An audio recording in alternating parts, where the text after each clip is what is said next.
faz, igreja? Mais um domingo, o último domingo aí do mês de agosto. E nós nos reunimos mais uma vez para celebrar a vida, para adorar esse Deus que está sempre ao nosso lado, para adorar esse Deus que nos amou com uma graça maravilhosa e nos permitiu sermos reconciliados com Deus. Neste momento da adoração, eu quero convidar você a abrir a sua Bíblia no livro de Salmos. E eu quero compartilhar com vocês o Salmo de número 26. Nós vamos ler do versículo 1 ao versículo 8. Diz assim a palavra do nosso Deus: Faze-me justiça, Senhor, pois tenho andado na minha integridade e confio no Senhor sem vacilar. Examine-me, Senhor, e prova-me, sonda-me o coração e os pensamentos, pois a tua benignidade tenho-a perante os olhos e tenho andado na tua verdade. Não me detenho assentado com homens falsos e com dissimuladores não me associo. Aborreço a súcia de malfeitores e com os ímpios não me assento. Lavo as mãos na inocência e assim andarei, Senhor, ao redor do teu altar, para entoar com voz alta os louvores e proclamar as tuas maravilhas todas. Eu amo o Senhor e a habitação da tua casa e o lugar onde a tua glória assiste. Então o Senhor, Ele é aquele que nos escuta. O tema que vai rolar todo o nosso culto de hoje é sobre isso, Deus que nos escuta. E estes salmos, ele fala justamente sobre um clamor. O salmista fala: faze-me justiça, Senhor. E em Mateus capítulo 5, versículo 6 diz assim: bem-aventurados os que têm fome e sede de justiça, porque serão saciados. Então eu falo hoje para você que está aqui celebrando a Deus comigo neste domingo. Se é necessário fazer justiça sobre algo na tua vida, Deus vai fazer justiça, porque Deus é um Deus justo. Ele não deixa passar nada, Ele não permite que injustiças sejam feitas e as coisas fiquem por isso mesmo. Talvez é complicado para nós nos dias atuais acreditar na justiça, porque a nossa sociedade é permeada de injustiça, a nossa sociedade é permeada de corrupção, mas o nosso Deus, ele é incorruptível e ele é o Deus que faz justiça. Então, se tem algo para ser feito de justiça na sua vida, pode clamar ao Senhor que ele vai fazer. Aqui o salmista, ele coloca algumas prerrogativas para que o Senhor atende o clamor dele. Ele fala que ele anda em integridade, que ele é reto, que ele assiste à casa do Senhor, que ele não anda com companhias que não é para andar. Isso não quer dizer que nós não possamos ter amizade. Isso quer dizer que tem amizade que nos levam para longe da presença de Deus. E essas amizades a gente precisa colocar somente aí no campo de uma amizade no sentido de a gente levar uma palavra de esperança, de levar o evangelho da paz.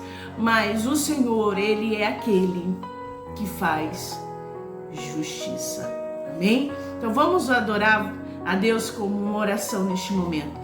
Senhor, nós nos colocamos diante de Ti e nós adoramos, Senhor, porque um dos seus atributos é justiça. O Senhor é Deus de amor e o Senhor é Deus de justiça. E nós, Senhor, nos colocamos diante de Ti. E eu sei, ó Deus, que tem, ó Deus, coisas, situações nas nossas vidas que o Senhor ainda vai dar a palavra final, porque o Senhor é aquele que é o justo juiz, é aquele que pode julgar entre a nossa causa e a causa do nosso irmão. Então, Senhor, nós nos colocamos diante de Ti neste domingo, Deus, para Te adorar, para adorar esse Deus que é justo, para adorar esse Deus que faz as coisas com equidade, para adorar este Deus que é amor. Continue, Senhor, conosco neste momento de adoração.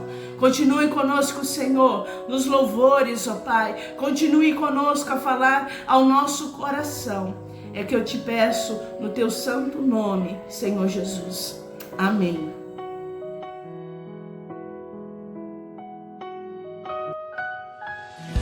Deixa que o Espírito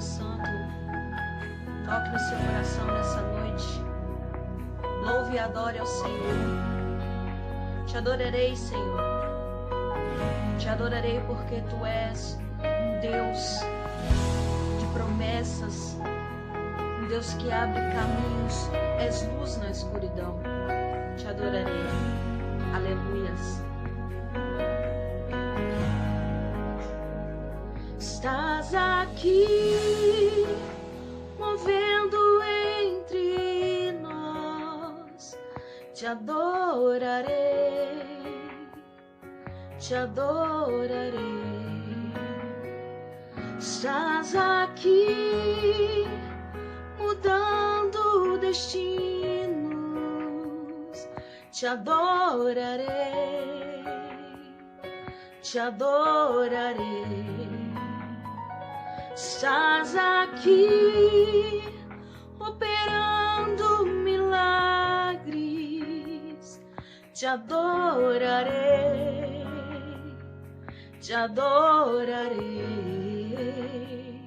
Estás aqui, transformando nossas vidas. Te adorarei, te adorarei. Meu Deus é Deus de milagres, Deus de promessas, caminho no deserto, luz na escuridão.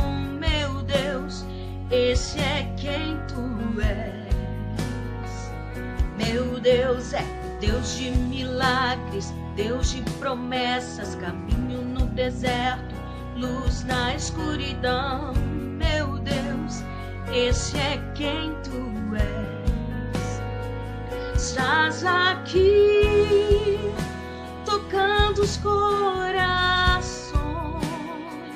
Te adorarei, te adorarei.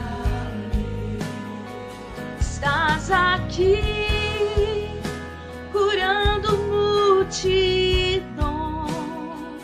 Te adorarei, te adorarei. Estás aqui, restaurando os corações. Te adorarei, te adorarei. Estás aqui, transformando histórias. Te adorarei,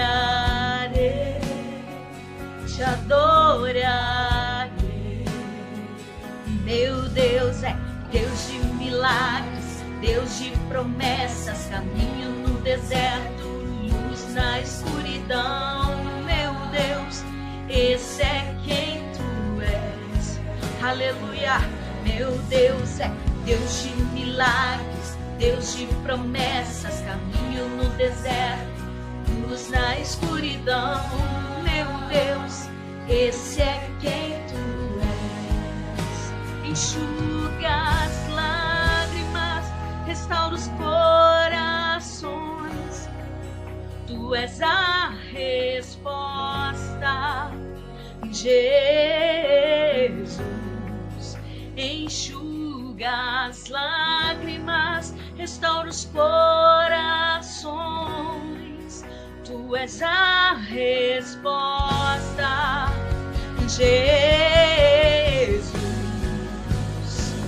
Meu Deus é Deus de milagres, Deus de promessas, caminho no deserto, luz na escuridão. Meu Deus, esse é quem Tu és. Meu Deus é Deus de milagres, Deus de promessas, caminho no deserto, luz na escuridão. Meu Deus, esse é quem Tu és. Aleluias. Deus de milagres, Deus de promessas, caminho no deserto, luz na escuridão. Meu Deus, esse é quem Tu és. Meu Deus, Deus de milagres, Deus de promessas, caminho no deserto, luz na escuridão. Meu Deus, esse é quem Tu és. meu Deus, Ele é o Deus, aleluia. Luz na escuridão, meu Deus, esse é quem tu és. Aleluia.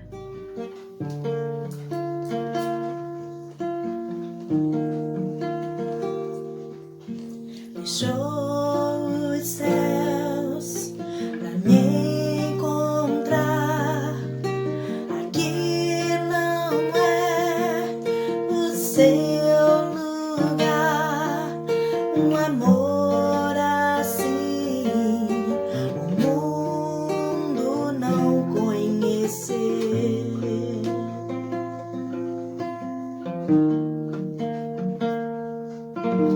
Naquela cruz se entregou, o teu perdão me alcançou.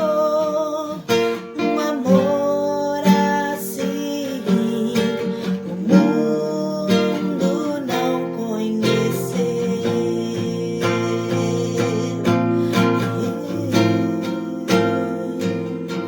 No altar de adoração, seja sempre exaltado, Jesus, Filho de Deus.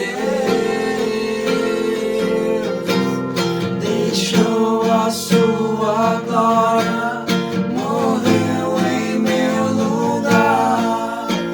Jesus, Filho de Deus. Tu és Jesus, Filho de Deus. Levou sobre si pecado e dor, venceu a morte e ressuscitou. Um amor assim o mundo não conheceu.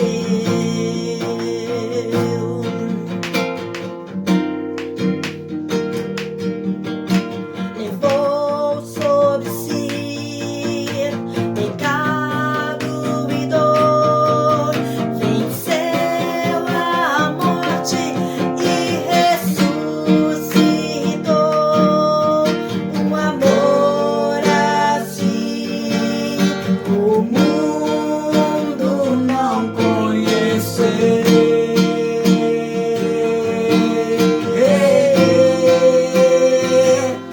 E no altar de adoração, seja sempre exaltado, Jesus, Filho de Deus. Deixou a sua glória, morreu em meu lugar. Jesus, Filho de Deus.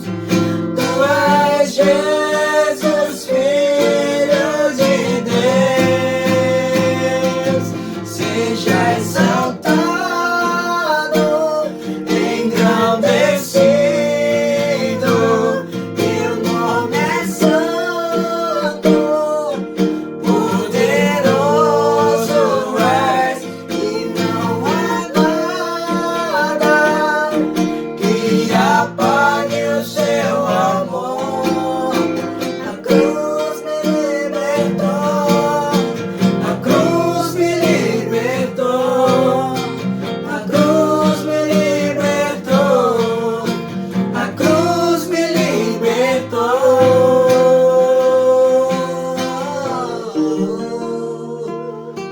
No altar de adoração, seja sempre exaltado, Jesus, Filho de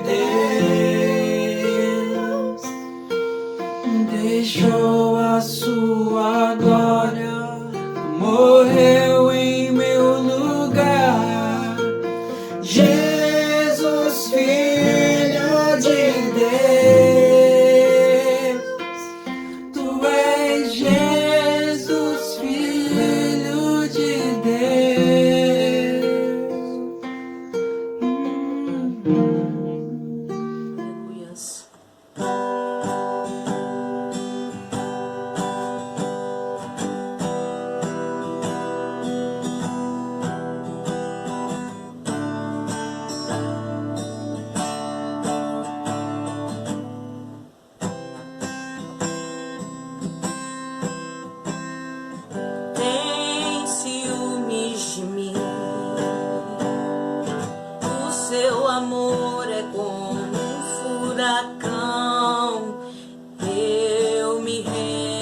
ao vento de sua misericórdia. Então de repente não vejo mais minhas aflições, eu só vejo a glória. Percebo quão maravilhoso Ele é e o tanto que Ele me quer.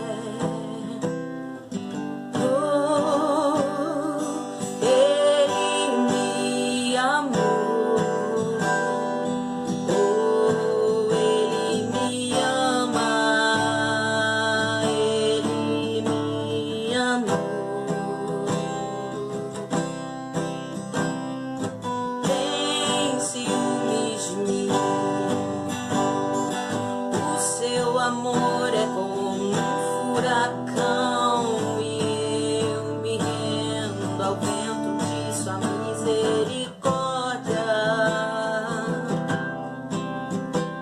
Então de repente não vejo mais minhas aflições, eu só vejo a glória. Percebo quão maravilhoso Ele é e o tanto que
Ele é o nosso galardão, seu olhar de graça nos atrai à redenção. Se a graça é um oceano, estamos afogando.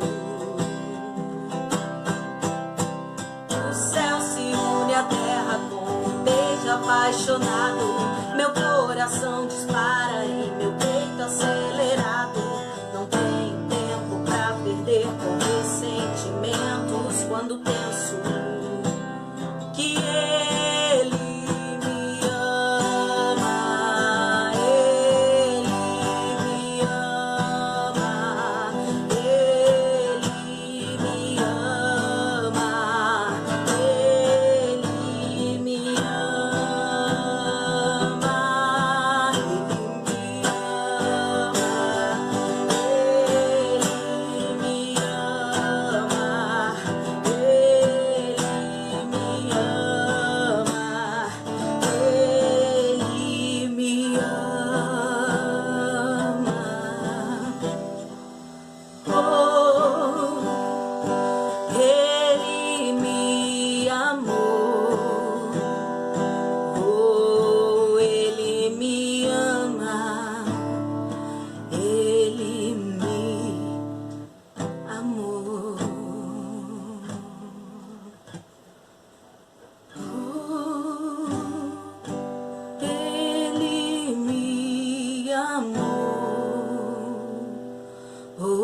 Ele me ama, Ele me ama,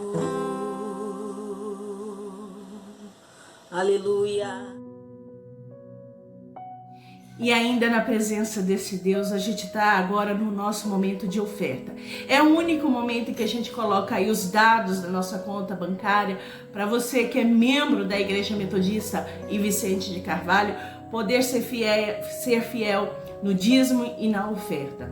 E eu tenho um texto para compartilhar. Eu sempre tenho me desafiado a falar de oferta em textos que no nosso imaginário não é um texto que fala sobre oferta. Então eu quero que você abra sua Bíblia em Romanos, capítulo 12, Vamos ler do versículo 9 ao 21, diz assim a palavra do nosso Deus. O amor seja sem hipocrisia.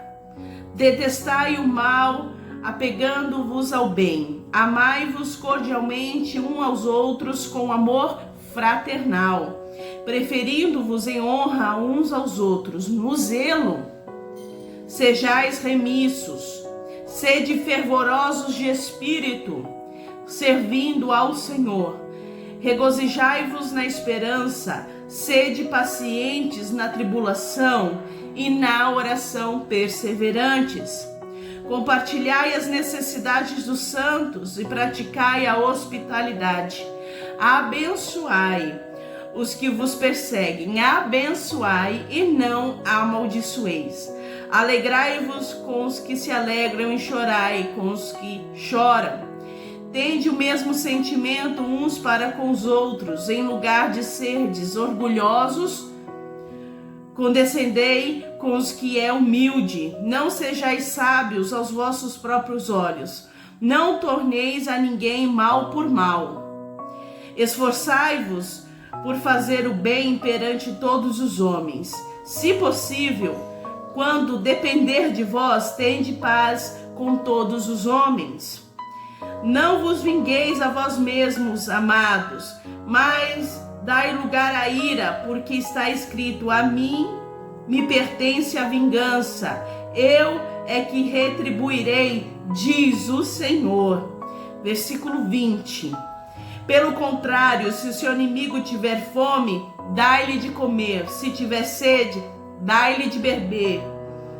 Porque fazendo isso, amontoarás brasas vivas sobre a sua cabeça. Não te deixes vencer do mal, mas vence o mal com o bem.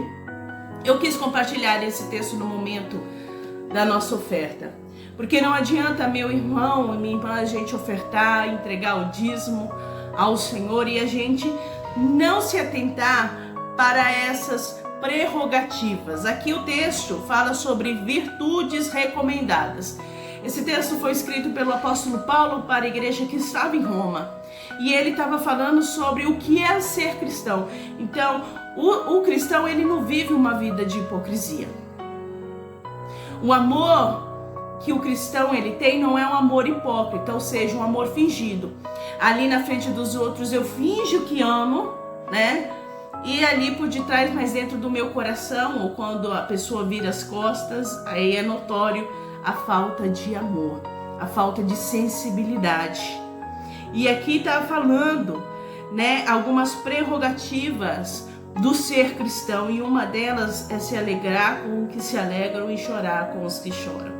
E nós na nossa sociedade estamos vivendo este momento, né, de choro, né, de pranto, porque vidas têm sido ceifadas, seja por esse vírus, seja pela violência, né, por assassinatos, seja por outras enfermidades. Nós como igreja também devemos chorar, porque a nossa sociedade está em luto. Então o momento da oferta, quando você for entregar a oferta ao Senhor, e você tem essa possibilidade de ser fiel ao Senhor, saiba também que o Senhor requer de mim e de você uma prática de oração no sentido de chorar pelas pessoas que têm perdido, seja entes queridos, seja um emprego, talvez um pai, uma mãe de família que perca o seu emprego, certamente seu filho e a sua filha vai passar por necessidade. Então é sobre este aspecto que eu quero que você veja a oferta. Porque a oferta é um privilégio. Se hoje você pode ofertar, se hoje você pode ser fiel no dízimo, tem pessoas que não podem. E por elas a gente tem que orar e falar: Senhor, da mesma forma que o Senhor tem sido fiel para comigo, Deus, que o Senhor também abre as portas de emprego. E eu sei que Deus vai abrir. E aqui fala algo que nós como cristãos é um paradigma para nós. Nós somos diferentes das outras pessoas. Que no versículo 20 fala: se o seu inimigo tiver fome, dai-lhe de comer. E se ele tiver sede, dai-lhe de beber. E não só aqui, o apóstolo Paulo não está falando somente de inimigos declarados. Está falando de pessoas que estão ao nosso lado e são nossas inimigas. São São situações que talvez a gente não perceba, mas você está dando de comer e de beber para o seu inimigo. E o Senhor fala, continue a fazer, porque você vai vencer o mal com o bem. Aqui no versículo 21 diz, não te deixes vencer do mal, mas vence o mal com o bem. Então eu quero orar pela sua vida. Senhor meu Deus, diante da tua presença, eu quero agradecer ao Pai por esse dízimo, eu quero agradecer, Senhor, por essas ofertas que são depositadas, Senhor, na tua casa. Senhor, que o Senhor venha prosperar o caminho do seu filho e da sua filha, Deus. E daqueles e daquelas que não puderam ofertar, que não puderam entregar o seu dízimo, abençoa igualmente, Senhor. Que possamos ser uma igreja fiel a Ti. Que possamos, Senhor, cuidar da Tua casa, como diz aqui o texto, com amor, com zelo. Que possamos, Senhor, ó Deus, ter verdadeiro comportamento cristão, ó Deus. Que possamos não deixar que a rotina da nossa vida se aparte, Senhor, nós da Tua palavra. Porque quem liberta é a palavra e nós precisamos ser libertos, Senhor. Continue conosco, Deus, é o que eu te peço em nome de Jesus. Amém. Tem um recado para passar para vocês. Nós estamos aí como igreja, né, sendo igreja nas redes sociais. E se você tem sido edificado, pelos podcasts da reunião de oração ou pelo podcast do Encontrão, que você possa deixar o seu comentário, que você possa compartilhar. Tem sido bênção as palavras ali ministradas. Não perca a oportunidade de ser tocado, de ser tocada pelo Senhor. Então compartilhe, seja nas suas mídias, nas suas redes sociais, seja nos grupos de WhatsApp, que você possa compartilhar, né, os cultos, aquela palavra que tocou ao seu coração. E que você também possa lá deixar o seu comentário, né? Deixar ali a sua opinião. E também eu tenho um outro recado para dar para você. Nessa segunda-feira, agora, amanhã, a gente vai ter o Fala Sério Jovem, cujo tema é Jovens Falando do Reino. A gente deve estar aparecendo para vocês aí toda a informação, mas essa informação também consta na rede social do Distrito dos Jovens, tá? Vai estar aparecendo aí para você. Então vai até lá, a gente vai ter o link para acesso e eu tenho a certeza que Deus vai abençoar a sua vida. Vai ser um momento muito bom. O pastor que estará conosco é um pastor da nossa Igreja Metodista do Rio de Janeiro. É um pastor com uma pegada mais jovial, então da minha idade, mais jovem. E aí falando das coisas do reino. Então venha participar conosco. E o último recado que eu quero dar para você é que domingo que vem, além de ser domingo de ceia, é o nosso primeiro domingo do mês de aniversário. Excepcionalmente, este ano a gente vai estar comemorando o aniversário da igreja no mês de setembro. E aí eu gostaria que você participasse. Se você quer ter uma participação, entre em contato com a pastora. Tá? Você que tem aí o meu contato, fala, pastor, eu quero declarar uma poesia, eu quero apresentar um louvor que toca muito ao meu coração. Venha participar do aniversário conosco. Vai estar aí ministrando várias pessoas, pastores da Igreja Metodista, vão estar ministrando, futura pastora da Igreja Metodista, em nome de Jesus, também vai estar ministrando aí a palavra. Vai ser um momento de celebração. A gente como igreja deve mesmo comemorar o nosso aniversário e o tema vai ser discipulado. Discipulado. A gente precisa aprender a ser discípulos e discípulas. Então, vem ser igreja com a gente. Vem ser igreja na Igreja Metodista em Vicente de Carvalho. Conto com vocês. Agora vamos passar para o momento da palavra, igreja. O texto que eu quero compartilhar com vocês é um texto que eu já havia pregado. Eu acredito que foi em janeiro desse ano, que eu fiz uma série de pregações cujo tema era Quando Deus chama, Ele se responsabiliza. Então eu falei sobre Abraão, falei sobre Moisés e eu acredito que eu tenha falado sobre Josué. E eu quero voltar nesse texto, num texto específico que é sobre a figura de Moisés. Então eu convido a você a abrir a sua Bíblia no livro de Êxodo, capítulo 3. A gente vai ler do versículo 1 ao versículo 5. Êxodo, capítulo 3, do versículo 1 ao versículo... Perdão, falei 5, é 15, tá, igreja? Êxodo, capítulo 3, do versículo 1 ao versículo 15. Diz assim a palavra do nosso Deus.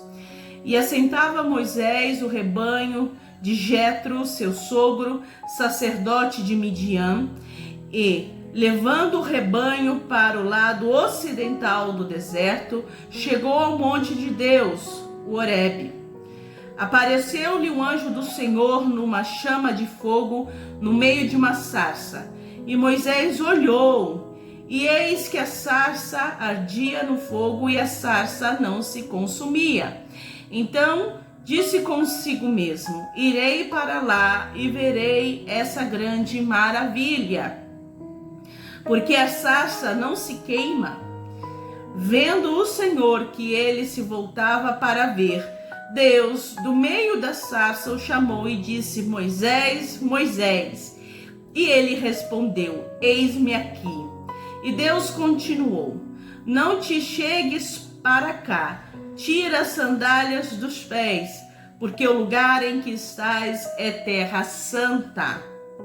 E disse mais: eu sou o Deus do teu pai, o Deus de Abraão, o Deus de Isaque e o Deus de Jacó. Moisés escondeu o rosto, porque temeu olhar para Deus. E disse ainda o Senhor: certamente vi a aflição do meu povo, que está no Egito, e ouvi o seu clamor, por causa dos seus exatores. Conheço-lhes o sofrimento, e por isso desci, a fim de livrá-los da mão dos egípcios, e trazê-lo para subir daquela terra a uma terra boa e ampla, terra que mana leite e mel, lugar do cananeu, do eteu, do amoreu, do ferizeu, do eveu e do jebuseu.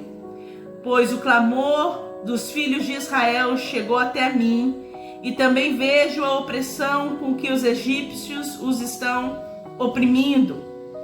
Vem agora, e eu te enviarei a Faraó, para que tires o meu povo, os filhos de Israel, do Egito.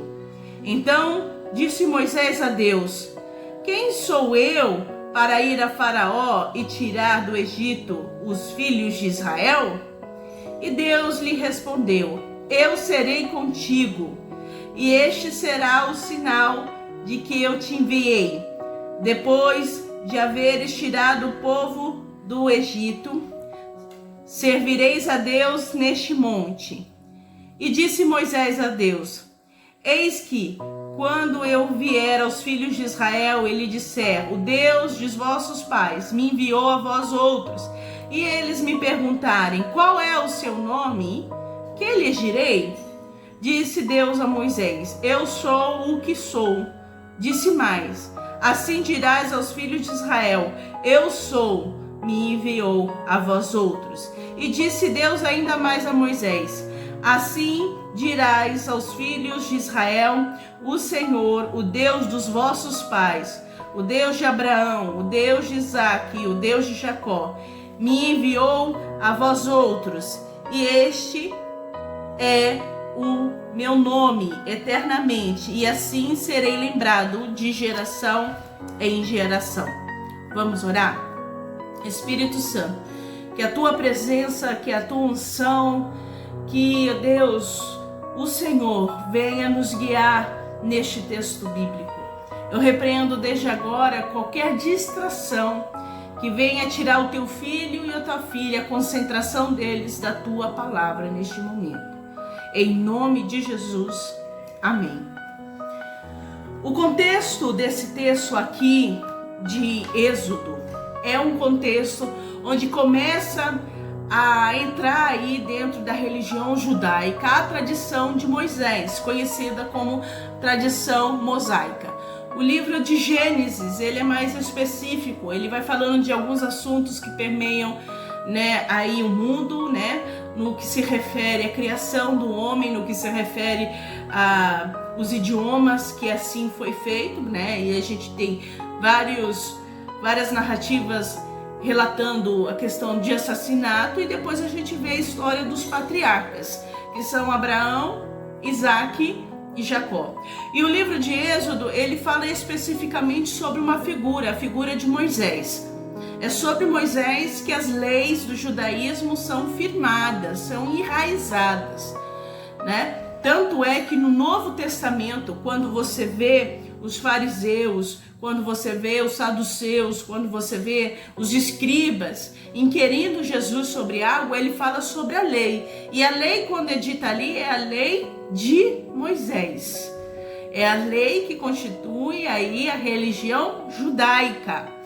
Então essa narrativa, ela vem falar sobre o início dessa tradição, sobre essa figura de Moisés, que é importante para o povo de Israel e é importante para a constituição da religião judaica. E também vai passar, a ser importante para nós como cristãos, porque o cristianismo, ele vem da religião judaica e nós somos judaico-cristãos. E essa narrativa, ela é uma reviravolta aí na figura de Moisés. Se você, né, leu aí todo o livro de Êxodo, ou está começando a ler o livro de Êxodo, ou já foi ministrado sobre o livro de Êxodo, geralmente a gente é ministrado sobre a saída do povo do Egito. Mas ali no início você vê que Moisés, ele foi liberto de ser assassinado logo na sua infância, né, na grande matança dos primogênitos. E ele foi criado pela filha de Faraó. Só que ele saiu fugitivo do Egito. Ele saiu fugido porque ele matou um egípcio. E aí houve uma reviravolta na vida de Moisés. Quando tudo parecia, né, que não ia acontecer nada mais, que ele ia ser somente um pastor de ovelhas ali no deserto, acontece uma reviravolta com Moisés. E essa reviravolta é justamente a partir do capítulo 3. Então, eu quero destacar para você, nessa narrativa, e eu quero que você guarde no seu coração esses 3 destaques que eu vou dar para você. E o primeiro é: não importa quanto tempo passe, Deus faz com que se cumpra a vocação que Ele te deu. Por que eu quero trazer isso? Porque foi isso com Moisés. Moisés, ele foi escolhido por Deus antes do seu nascimento para ser aquele que ia libertar o povo dele das mãos dos egípcios. Ele também foi escolhido para ser referência da religião judaica através das leis. Então, Deus, ele separou Moisés para algo, e Deus também separou a mim e a você para algo. Nós não estamos aqui, igreja, nessa terra a passeio. Nós não estamos aqui, igreja, nessa terra somente para conseguir um emprego, constituir uma família, né, ficar velhinho, criar os nossos filhos, ficar velhinho, né? Não. Nós estamos aqui por um propósito. E eu quero lembrar você nessa noite que a sua vida, ela tem um propósito. Se o Senhor, ele chegou até você, se essa palavra de graça de Jesus Cristo chegou ao teu coração, é porque Deus tem plano na tua vida. E não importa se o tempo passe, os planos do Senhor vão se cumprir. E eu sei, igreja, que Deus, ele cumpre o que fala. Mas é necessário que a gente queira os planos do Senhor. É necessário que nosso coração esteja aberto para esses planos. Eu falo isso porque quando Deus chegou ali, né, fez queimar a sarça ardente aqui, a sarça estava sendo consumida, e aí Deus fala: Moisés, chama Moisés pelo nome. O que Moisés falou? Eis-me aqui. Então, quando Deus nos chama, A nossa condição como ser humano é dizer: Senhor, eis-me aqui. Só que, igreja, não é isso que acontece. Às vezes a gente fala para o Senhor: eis-me aqui. Aí vem uma tribulação, o que a gente faz? A gente corre, a gente sai da presença de Deus. Foi lido aqui no momento da oferta, ali cartas do apóstolo Paulo à igreja de Roma, né? Foi versículo, perdão, deixa eu só pegar aqui a minha anotação. Isso, capítulo 12.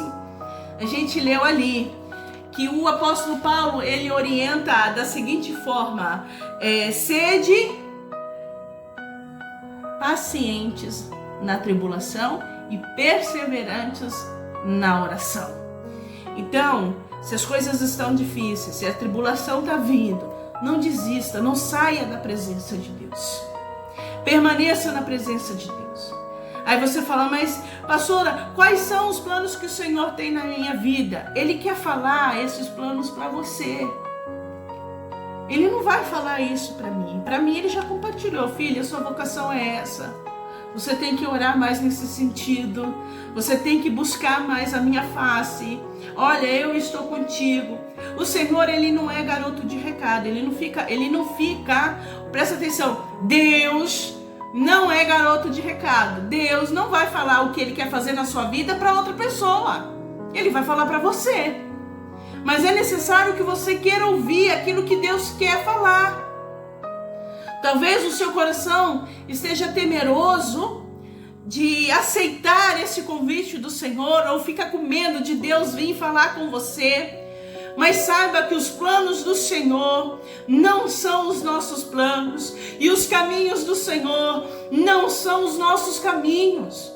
O Senhor tem coisas grandes para você, e essas coisas grandes não é o que é grande, aquilo que o mundo diz que é grande, porque aquilo que Deus ele tem, a missão que ele tem para a sua vida é algo tremendo, que vai requerer de mim e de você renúncia, que vai requerer de mim e de você acreditar no Senhor e caminhar, não pelas nossas vistas, mas crer que Deus ele faz. Caminhar sendo direcionada pelo Senhor. Jesus, ele cumpriu a missão dele quando esteve aqui na terra. E a missão dele foi uma das missões mais apaixonantes. Paixão significa isso. Significa entrega, significa sacrifício. E o sacrifício já foi feito na cruz. Então, não fique com medo, não. Ah, não, então vai ser que nem Jesus. Não. Mas você vai ter que abrir mão da sua vontade. E talvez você pense que a sua vontade é boa para você e não é boa para você e não é boa para quem está do teu lado. A vontade de Deus ela é melhor, porque ela nos faz viver em sociedade onde o respeito e o amor prevalece. Sabe o que acontece com essa sociedade que a gente está vivendo, igreja? Com essa sociedade mundana que não conhece a Deus, cada um vivendo a sua própria vontade. É isso que está acontecendo. E viver a própria vontade, né, na concepção humana, é satisfazer a sua vontade, os seus desejos a hora que quer e quando quer. E aí a gente não respeita o outro, a gente não respeita o espaço do outro. Mas a vontade de Deus ela é maior, porque ela faz com que nós possamos viver a vida através do amor e através do respeito. E eu quero enfatizar para você hoje que você tem uma missão. Jesus cumpriu a missão dele, Moisés cumpriu a missão dele. E você também tem uma missão a cumprir. E não importa quanto tempo passe, só não permita que a sua vida passe e você não cumpra aquilo que Deus tem para você. Deus vai te dar discernimento, Deus vai te dar sabedoria. E se você está escutando essa mensagem e não sabe o que Deus tem reservado para a sua vida, eu aconselho a você a dobrar o seu joelho, a se consagrar. E Deus vai falar ao seu coração. Vai falar contigo. E a você que já foi tocado e tocada pelo Senhor, que sabe exatamente o que Deus quer da sua vida, nesse dia Deus está trazendo a memória de você. Está trazendo a memória para você aquilo que Ele tem na sua vida. A promessa de Deus ainda está de pé. E não importa o tempo que passe, se você continuar na posição e na direção do Senhor, o Senhor cumprirá aquilo que Ele prometeu. Mas é preciso crer.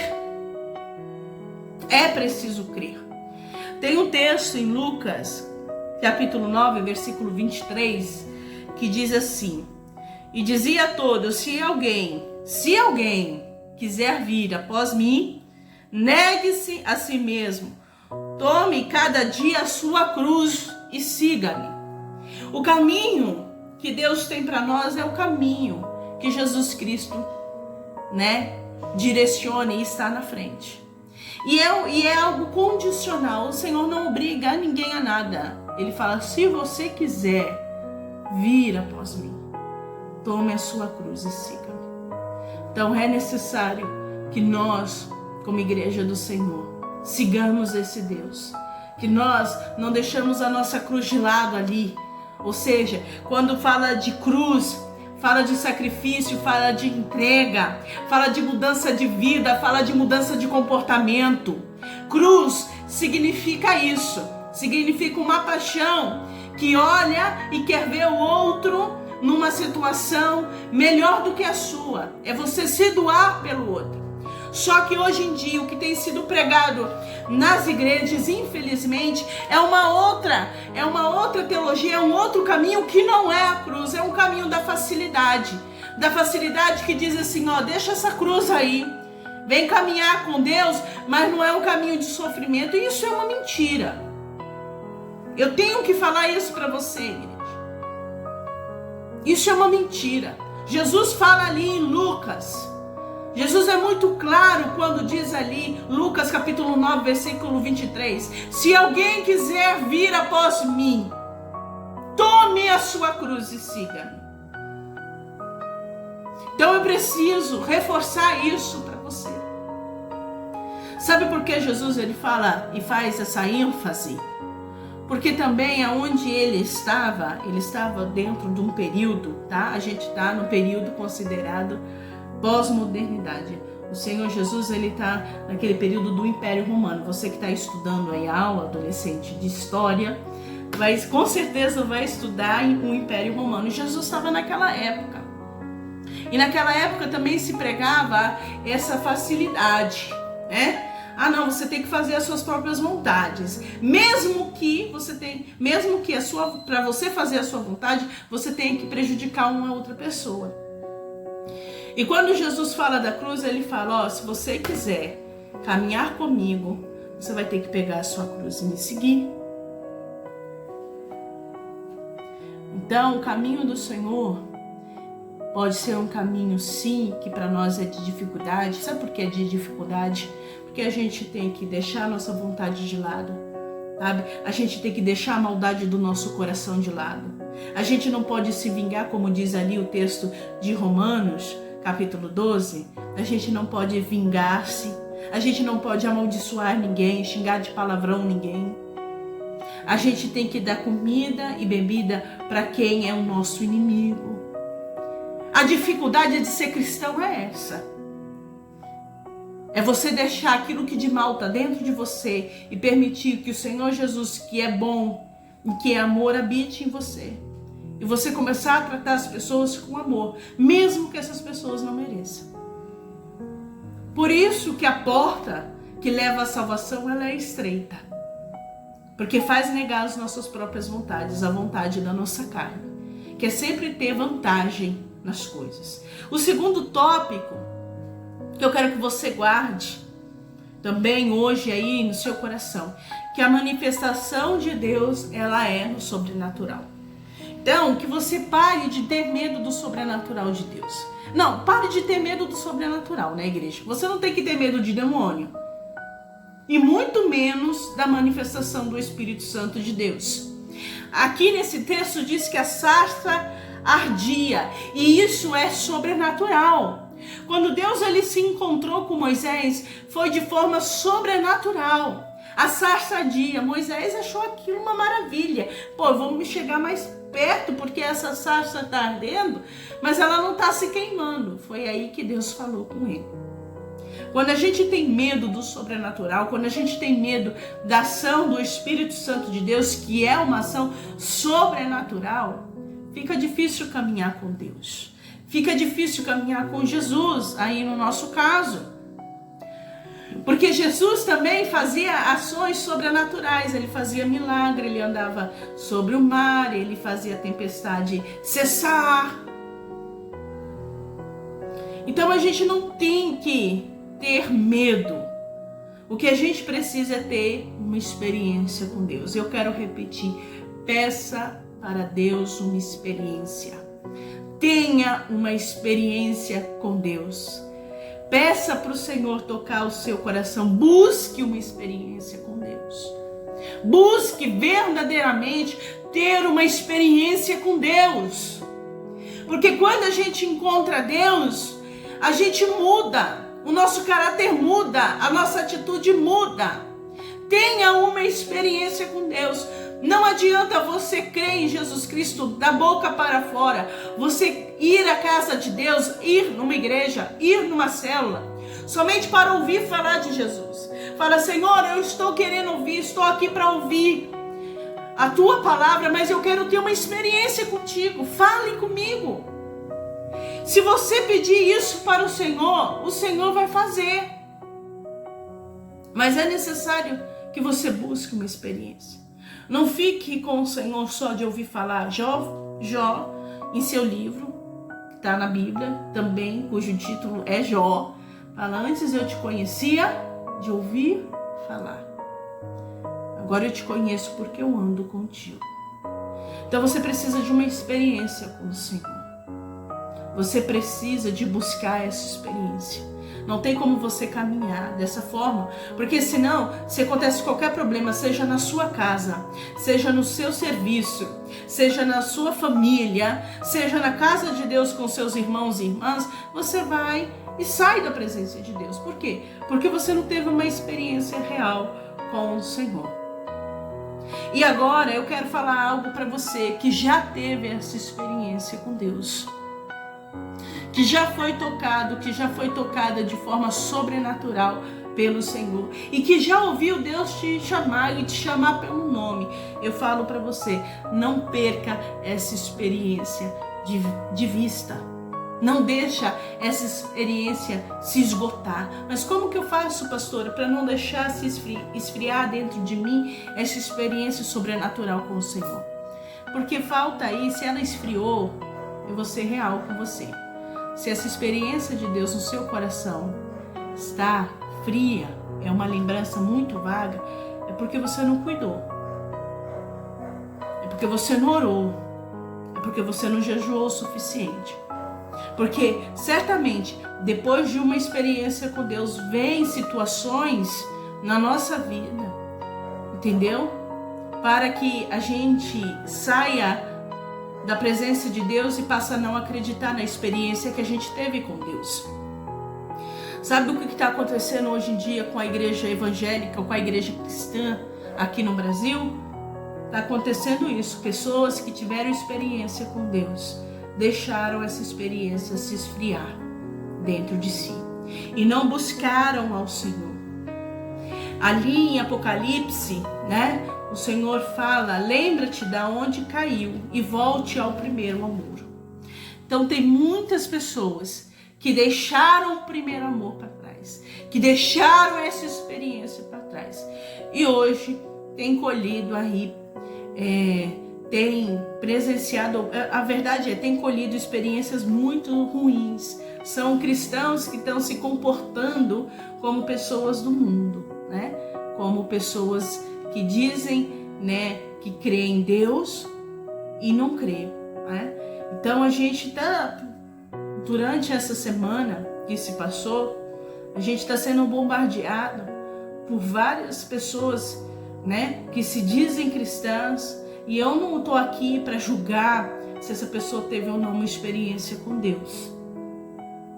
Certamente teve, mas certamente deixou Deus para trás. O Antigo Testamento, igreja, ele nos dá exemplo de pessoas que tiveram uma experiência com Deus e que começou a retroceder da caminhada E aí começou a fazer coisas condenáveis. Dentre elas está Sansão, está Saul e tantos outros que começaram a fazer, que tiveram uma experiência com Deus e que deixaram essa experiência de lado, deixaram de buscar Deus e assim fizeram coisas abomináveis. Hoje não é diferente.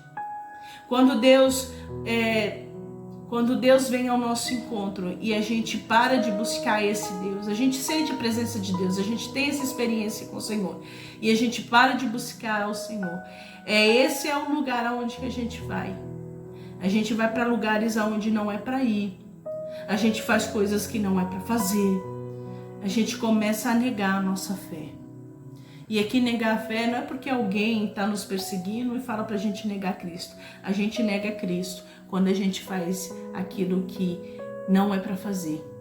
Quando a gente não vive o Evangelho, a gente está negando a Jesus Cristo.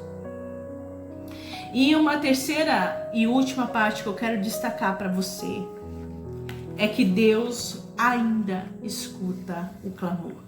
Se você for ver no versículo 7 e no versículo 9, o Senhor fala isso. Disse ainda o Senhor: certamente vi a aflição do meu povo que está no Egito, e ouvi o seu clamor por causa dos seus exatores. Conheço-lhe o sofrimento. No versículo 9: pois o clamor dos filhos de Israel chegou até a mim, e também veja a opressão com que os egípcios os estão oprimindo. O povo, para ser liberto do Egito, da escravidão, da humilhação, da situação de miséria, teve que clamar ao Senhor. E aí eu falo para você, nós temos que clamar. Nós temos que clamar para que a igreja do Senhor saia dessa lama que ela está, de pecado, de injustiça, de hipocrisia, de crueldade, de preconceito. Nós precisamos clamar para que o sangue do Senhor Jesus Cristo venha nos limpar de toda impureza. Nós precisamos clamar ao Deus de justiça, para que Ele faça justiça, e a começar na igreja do Senhor. Porque tem coisas que precisam ser esclarecidas. Tem coisas que precisam ser, como que eu posso dizer? Tem coisas dentro da igreja que precisam ser combatidas. Porque a igreja tem se desviado do caminho do Senhor. Tem feito como o pessoal do mundo faz. Resolve as suas coisas, né? De uma forma aí onde a crueldade impera.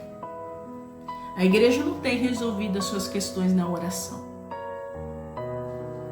E eu falo ainda mais, do jeito que a igreja tá, parece que a igreja nem lê a palavra de Deus. A gente precisa clamar por justiça, porque o nosso Deus é um Deus justo. Precisamos clamar pela nossa nação. Precisamos clamar porque são dias escuros, são dias pesados, são dias sombrios que a gente está passando. E a gente não pode omitir. Sabe, lá em Mateus está escrito, quando Jesus chamou os discípulos, né? No livro de Mateus, eu gostei, porque foi minha mãe que fez esse trocadilho. Né? Está escrito, quando ele chama os discípulos para caminhar com ele. Aí está escrito subtítulo, a grande comissão. Aí minha mãe fala, a grande, tira o C, omissão. Quando a gente se omite, a gente concorda com aquilo que de errado tem acontecido. Então a gente não tem que concordar, a gente tem que levantar, admitir que a igreja tem agido aí contra a vontade de Deus, tem agido aí de forma cruel para obter vantagens. E a gente precisa se levantar, admitir que erramos, pedir a Deus que o Senhor nos purifique. Porque ser igreja é ser corpo. E não existe vários corpos, existe um corpo só, uma família só. A gente pode congregar em denominações diferentes, mas a gente participa de um corpo só. Somos um corpo. E a gente precisa reconhecer que a gente erra e pedir ao Senhor que faça justiça e que essa justiça comece a partir da igreja e comece a partir do altar. Porque Deus, ele faz justiça. Ele fala aqui para Moisés, fala para aquele povo que eu vou libertar eles, mas fala para eles que eu sou. Então Deus, ele é e ele continua sendo. E eu acredito nesse Deus que pode nos purificar, que pode dar um conserto, e começar esse conserto tem que começar na casa do Senhor. Esse conserto tem que começar na casa do Senhor, porque é um período de muita vergonha. E assim, parece que há uma cegueira espiritual, não só espiritual, mas de caráter mesmo. Pessoas sem caráter, dizendo que são cristãs. O Senhor, ele escuta, viu? O Senhor, ele escuta o clamor e o Senhor vê as injustiças. E que o Senhor tenha misericórdia de nós e que venha fazer a sua justiça a partir da igreja, a partir do altar. Vamos clamar ao Senhor. Vamos falar, Senhor, a gente não está sendo igreja no Brasil. A gente não quer que a igreja seja conhecida da forma que ela está, Senhor. Que o Senhor venha com a sua mão poderosa. Porque quando o Senhor vem, tudo aquilo que está oculto, o Senhor traz à tona. E que a gente precisa como igreja é clamar a Deus, porque Ele escuta ainda o clamor. E eu tenho clamado ao Senhor, e como pastora de vocês, eu peço para que vocês clamem ao Senhor, para que o Senhor venha com justiça e que comece a partir da sua igreja a justiça ser feita. Amém? Vamos orar encerrando essa pregação, encerrando, este nosso culto. Senhor, diante da tua presença, Pai, eu quero te agradecer por esta palavra, Deus. Palavra essa, Deus, dirigida ao teu povo. E nós sabemos, Senhor, que o Senhor é Deus que cumpre as suas promessas. O Senhor é Deus que age de forma sobrenatural. E o Senhor é Deus que ainda escuta o clamor. E nós viemos clamar, Senhor, diante de Ti. Clamar para que o Senhor venha fazer justiça na Tua igreja. Clamar, Senhor, para que sejamos libertos, Senhor, do cativeiro no qual nós nos colocamos. Senhor, aqui, ó Deus, se encontra a Tua igreja. E nós pedimos, Senhor, que o Senhor venha, ó Deus. Venha, Deus, e não desiste de nós. Venha com o Teu Santo Espírito. Não permita, Senhor, que envergonhamos o Teu nome. Não permita, Senhor, que envergonhamos a cruz, que negamos a Ti, ó Jesus Cristo. Esteja conosco, Senhor, nos orientando.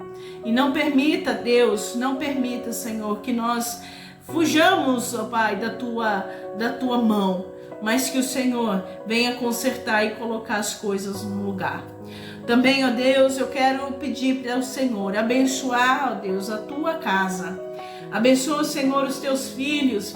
Abençoa, Senhor, as tuas filhas, como diz ali no Salmo, ó Deus, que andam em retidão, que andam, Senhor, na justiça, que fazem, cumprem a tua palavra. Este, Senhor, que o Senhor venha abençoar, que o Senhor venha prosperar o caminho do teu filho e da tua filha, que o Senhor dê a Deus uma semana abençoada na tua presença, Senhor, sarando, Senhor, o nosso corpo de qualquer enfermidade, sarando a nossa mente e o nosso coração. Senhor, o Senhor tem uma igreja grande, ó Deus, e o Senhor tem alguns filhos e filhas que o Senhor precisa tratar. Que o Senhor não deixe que esse ano acabe sem que o tratamento venha da sua parte. Nos dê, Senhor, uma semana abençoada. E eu quero encerrar, Senhor, esta oração que o Senhor nos ensinou. Pai nosso que estás no céu, santificado seja o teu nome. Venha a nós o teu reino e seja feita a tua vontade, assim na terra como no céu. O pão nosso de cada dia nos dai hoje. Perdoa as nossas dívidas, assim como nós perdoamos os nossos devedores. E não nos deixe cair em tentação, mas livra-nos do mal, pois teu é o reino, o poder e a glória para sempre. Amém. Recebamos a bênção.